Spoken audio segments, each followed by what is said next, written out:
beginning, my young family would go to church every Sunday, and we would be happy if the children behaved themselves in the church.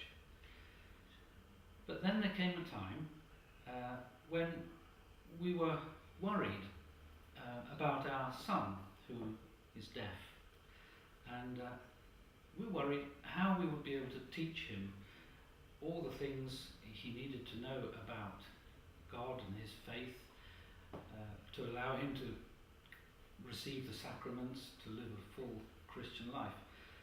And we didn't really know how we could do this at all. It's one of many worries that parents of disabled and deaf children have. And I can't remember exactly how it happened. One day we went to our local parish priest in Wimbledon Park, which was where I lived as a child. And just after Mass one day, I asked the priest, what should I do about my deaf son to help him learn so that he can go to First Holy Communion. And our parish priest said, well, I can't help you, but I know someone who can. And he put us in touch with the Southwark Service for Hearing Impaired.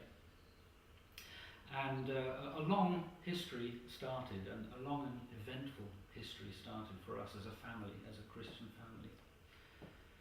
I think the first deaf mass we ever attended was in Edenbridge. And it was quite far away for us to go on a Sunday. It was about an hour's drive. And it was, as always, first time we were a bit uncertain what would happen, how it would be. And I remember that Mass very well. It was Father Edward who was saying it.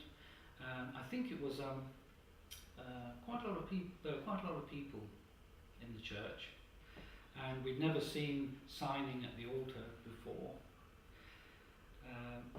But I must say we were very impressed. And I remember in front of us there was a family with a disabled child, the son. I think he was deaf and also had some other problems.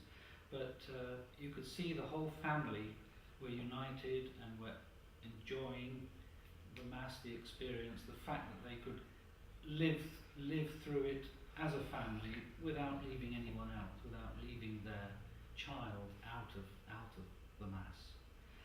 And after the Mass, there was a bowl of soup and some bread that was served, and it was winter, I think, so it was very much appreciated. And I suppose that started us on the road that we've now come down a long way, going to the deaf masses wherever we can, whenever we can. We went quite often to the deaf masses at Westminster Cathedral,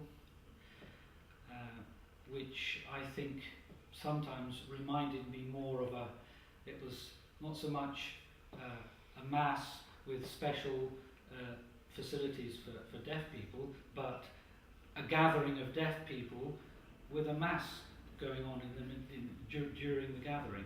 And that and many other things that we experienced going to various deaf Masses, including the ones that started in Wimbledon, reminded me that many Christians, probably a long time ago, used to meet like this. It wasn't as formal a Mass perhaps as we're used to, mainstream Christians are used to, and that's part of the attraction for me, and it was for the whole family. We used to really enjoy it, as well as have the spiritual completeness with all the family together. It was always an enjoyable occasion. So, I don't know how long ago that was when it started. It seems like yesterday, but probably about 10, 12 years ago. And now our son is 16. He's taking his GCSEs this year. We've been through a lot, having to decide which school he goes to, whether the school uses signing or not. And incidentally, whether the school uses signing or not doesn't make any difference to how he signs, because even if the teachers don't sign, all the children at the school sign to each other. So signing is a part of his life, and it's a part of our life, and that's why the sign mass is now a part of our monthly life. Unfortunately, it's only once a month, but we always try and go to the deaf mass. Always enjoy the community with the people who come. It's always nice to have the chance to help somebody with something.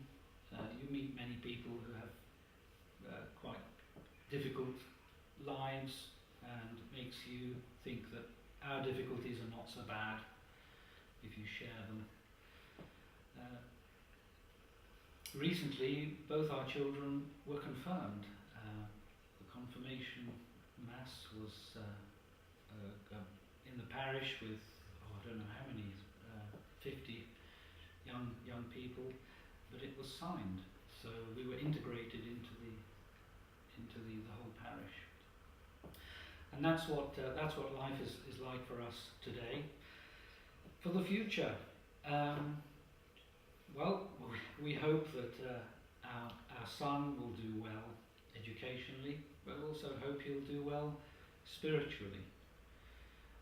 We hope that he'll feel part of the wide Christian community, but also a part of the deaf Christian community. Maybe he can grow, become an adult, and give something back. How? Well, there's many ways, limited only by our imagination.